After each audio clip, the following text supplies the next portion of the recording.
I want our viewers to know that these budget decisions happen concurrently. We don't do a budget and we don't stop somewhere and start doing a budget. Government has to run. Services have to be delivered. Projects have to be implemented. So even as we think about the budget approval, which we will dive into details, let people know and keep an eye on budget implementation. Somebody might ask, why is it important to keep an eye on implementation? These decisions feed into each other. If there are programs that we are feeling that were underfunded, if there are budget lines that we felt like they were not well executed, if there is projects that were not well designed, we need to pick lessons from this budget implementation stage to inform our subsequent decisions. And as an institution, we have really been encouraging learning so that we don't make the same mistakes, do the same things every day and expect different results. There should be a learning curve. Since the onset of devolution, we need to see governments improving how they deliver services. Let nobody forget that government does all this for one reason. I think the question is to what end? Government exists to deliver services to the citizens. So the budget implementation stage is ongoing for the financial year 2020-21. And you hear that on the basis of what they are learning, they are doing a supplementary budget just to fix some gaps in this process of implementation. It's something that maybe later we can dive into, because that's a process that the public does not really do, but they don't participate a lot. Unlike right now when we are participating in the next budget. So as the county government of Baringo, I think, has been trying to meet these timelines. I must appreciate that even the public is involved. For example, though we'll be discussing that in details, we don't have the program-based budget published, but civil society who have requested for it have gotten copies of it. So we are getting ready to engage the assembly with some level of information. I am certain also, and the chief will confirm, that the budget estimates was tabled in good time, and that gives room the assembly to do the oversight role, and even the involved citizens to look at these budget lines and whether they represent the views of the people. There could be anticipated challenges in revenue as we progress. This is not something new, because the pandemic came midway of the financial year 2019-20. So what I would emphasize is that as the assembly looks into the budget, let them ask themselves difficult questions. Is this revenue projected realistic? And if you want to tell whether it's realistic, you have to moderate previous performance versus how the potential of the county to grow. So for example, let me just take you back to what the chief has said, the local revenue. Then I'll come back to equitable share. The county was on a very good trajectory. I think there's a time we reached around 359 billion. I think that's the highest we have gone, around 360 million.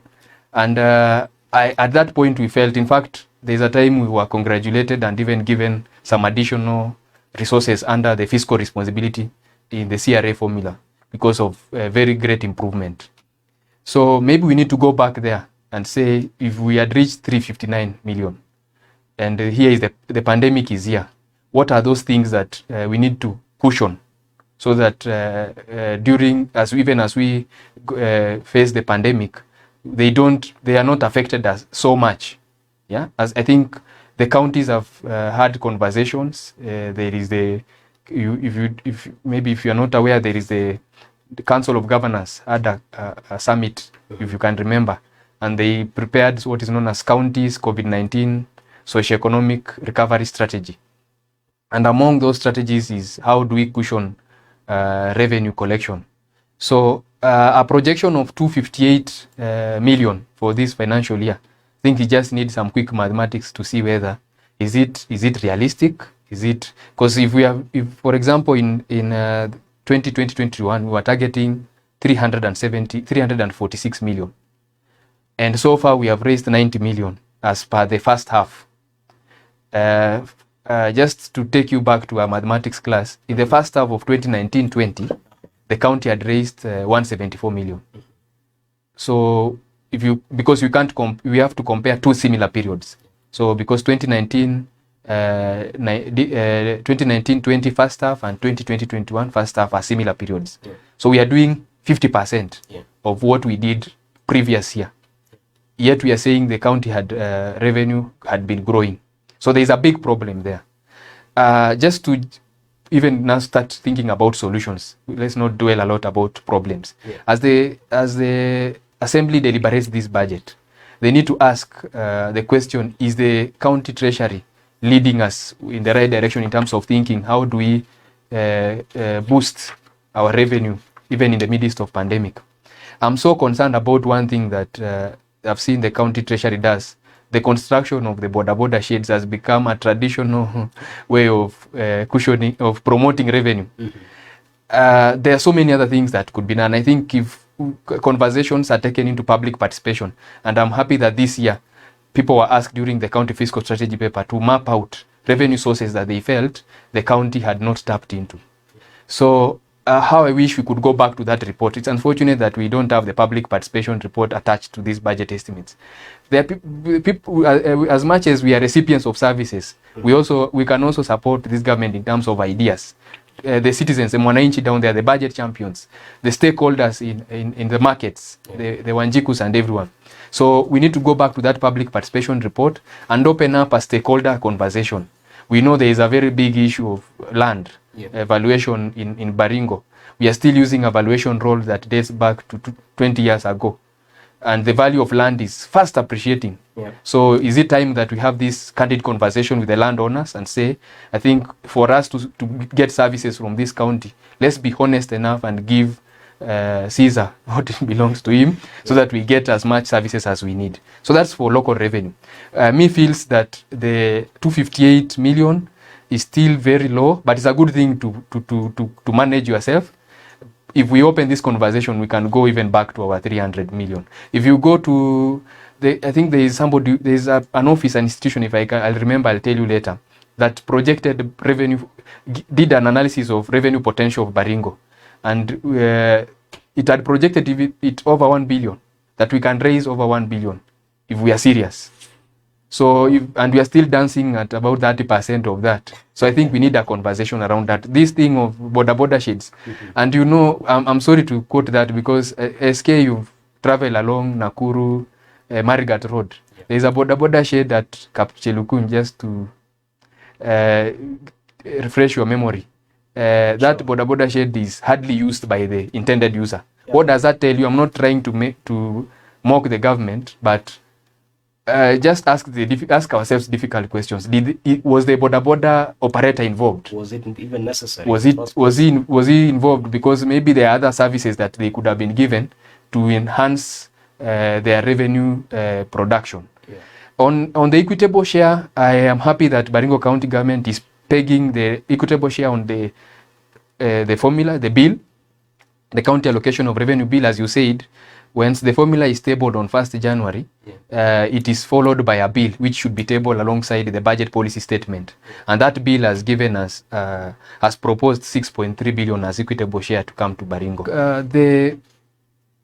In terms of the citizenry, I think the bigger concern for the citizenry is service delivery. And when they go to public participation, they go with a lot of hope that we are doing this dispensary in location X, in maybe Silale center, so that we don't have to walk for over 10 kilometers in search of a dispensary. So them, they might not so much interact with the procurement processes and also the bureaucracies that come with it. But for them is that what they want to see is that that facility is operationalized and services are provided at proximate distance. Yeah. What I know, we have had this conversation previously, even with the Department of Water. Yeah. We asked the question, what is it that we did well that made us to improve? And I think we should have caught up there and move on, implement the best practices, the good practices, the promising practices. And one of it, and let's not shy about that, is the allocations to operations and maintenance to facilitate these officers to implement these programs in an efficient way. And the assembly in their wisdom, and I call on them again if some of them are watching, is to ask this question: why is this O&M budget not getting to 25? I know it's a very difficult question, but we need to see effort from the part of the executive towards accountability to improve this budget line so that the officers are facilitated to offer services. The second issue that came out strongly during our conversation in the water sector, for example, is adequacy of allocation to individual projects. And what we did as an organization, even to support the water sector, is we did develop a cost reference for water projects, where we said, for you to do a bore, if you can remember that conversation, in Eldama Ravine, what does it take? From beginning to even offering of services. You know, a borehole is not just a borehole. It's when it gets, when it delivers the clean water in approximate distance.